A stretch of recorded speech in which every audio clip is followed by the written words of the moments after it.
حضرت علی کرم اللہ وجہ کے دور خلافت کی مشکلات، قسط 7، تحریر سلطان محمد عبداللہ اقبال سروری قادری۔ حضرت عثمان رضی اللہ عنہ بن عفان کے خلاف اٹھنے والے فتنے کے متعلق متعدد روایات موجود ہیں۔ ازالۃ الخفا جلد 4 صفحہ 99 اور 100 پر درج ہے۔ ابو عمر سعید بن المسیب سے روایت کرتے ہیں کہ زید بن خارجہ انصاری رضی اللہ عنہ کا حضرت عثمان رضی اللہ عنہ بن عفان کے زمانے میں انتقال ہوا اور ان کو کفن پہنایا گیا۔ اس کے بعد لوگوں نے ان کے سینے سے اول ایک جنجناہٹ سنی، پھر وہ بولنے لگے تو انہوں نے کہا، احمد ہے پہلی کتاب یعنی انجیل میں، سچا ہے ابو بکر صدیق رضی اللہ عنہ جو اپنے نفس میں ضعیف اور قوی اللہ کے کام میں، ان کی یہ صفت مذکور ہے پہلی کتاب یعنی انجیل میں۔ سچا ہے عمر رضی اللہ عنہ بن خطاب جو کہ قوی امین ہے، پہلی کتاب یعنی انجیل میں۔ سچا ہے عثمان رضی اللہ عنہ بن عفان جو انہی کے طریقے پر ہے۔ 4 سال گزر گئے اور باقی 2 رہ گئے کہ فتنہ آئے گا اور طاقتور کمزور کو کھا جائے گا۔ حقیقت تو یہ ہے کہ باغیوں نے صرف مدینہ آنے پر ہی حضرت عثمان رضی اللہ عنہ سے خلافت سے دستبرداری کا نہ کہا تھا، بلکہ یہ سازش بہت عرصہ قبل شروع کر دی گئی تھی۔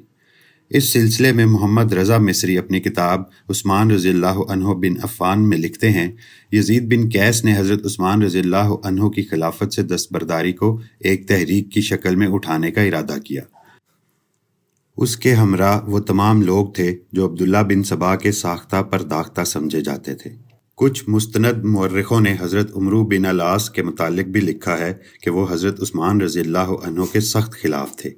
اس سلسلے میں محمد رضا مصری اپنی کتاب عثمان بن عفان صفحہ 223 میں لکھتے ہیں کہ حضرت عثمان رضی اللہ عنہ نے حالات کی نزاکت کو محسوس کرتے ہوئے مختلف صوبوں میں اعمال کے نام فرمان جاری کیا کہ ضروری مشورے کے لیے پہنچ جائیں۔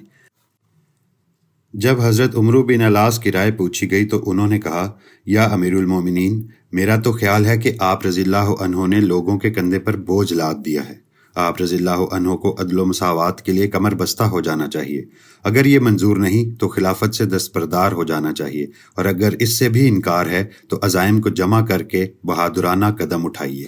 محمد رضا مصری صفحہ 222 پر مزید لکھتے ہیں، واقدی کی روایت ہے کہ جب حضرت عثمان رضی اللہ عنہ نے حضرت عمرو بن العاص کو مصر کی گورنری سے معزولی کا فرمان بھیجا تو حضرت عمرو بن العاص سخت برہم ہوئے اور حضرت عثمان رضی اللہ عنہ کی طرف سے ان کے دل میں پرخاش پیدا ہو گئی۔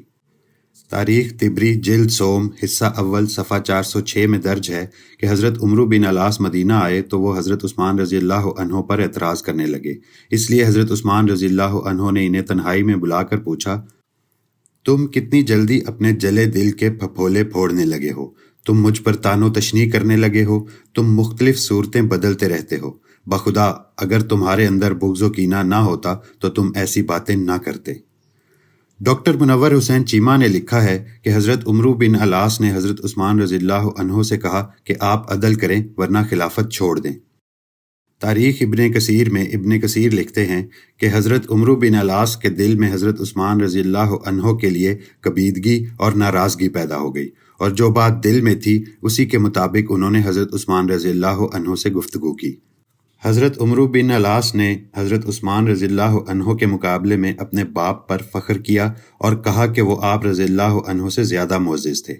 حضرت عثمان رضی اللہ عنہ نے کہا، ان باتوں کو چھوڑ دو، یہ جاہلیت کی باتیں ہیں۔